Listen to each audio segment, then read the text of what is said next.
It's Disney time! Hello, welcome to another figure review. Today we're gonna have a look at the Nendoroid number 1010A. It's Mickey Mouse in the 1928 version, black and white.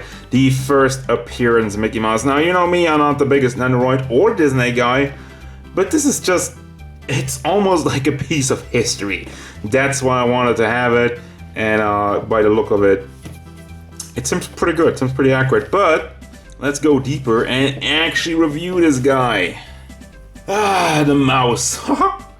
Now stands for global domination of everything in entertainment, but back then was a lot more innocent. Let's have a look at the size. He does have a bit more size than I was expecting. Stands at about 13 centimeters to the top of his head, which means we're going up to 5.1, 5.2 inches tall. Overall look and detail of the figure is very plain, but obviously this is from a cartoon from 1928, so you're not really gonna expect that much. The paint on there is clean though. We have a tiny bit of bleeding between the black and the white, but it's nicely done. It's cleanly done. You got the tongue in there, same thing, and the big black eyes. Then we got his little shield symbol in the head.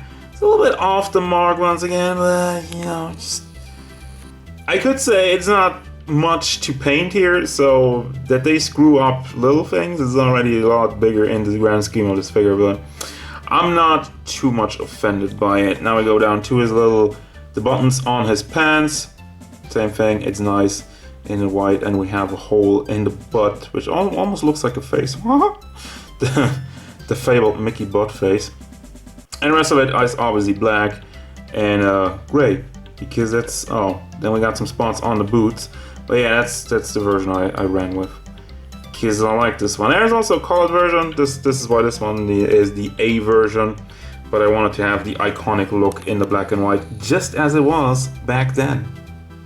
Now for the articulation, this is definitely one of the more articulated Nendoroids that I've had my hands on. Now the head is just packed in, so you can rotate that around.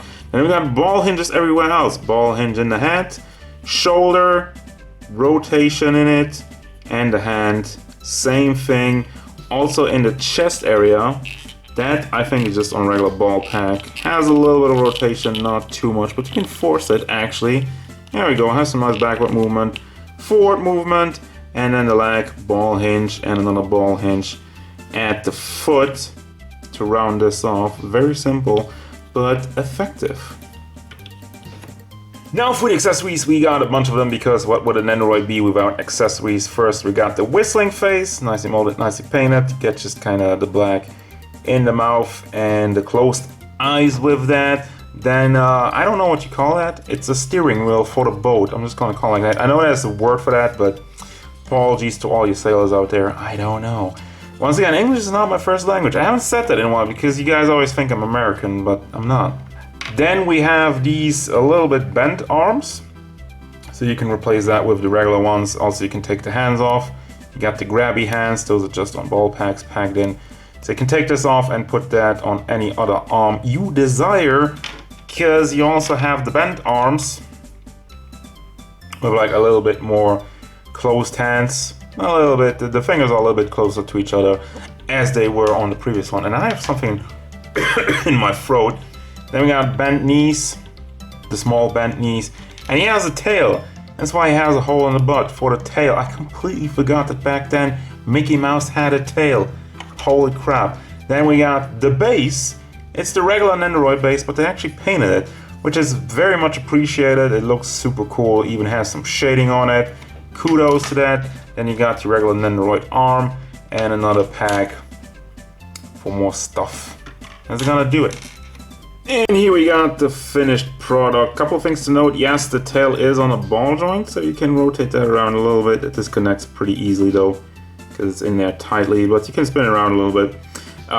There is one more thing that I wish you had something to kind of connect this to the base.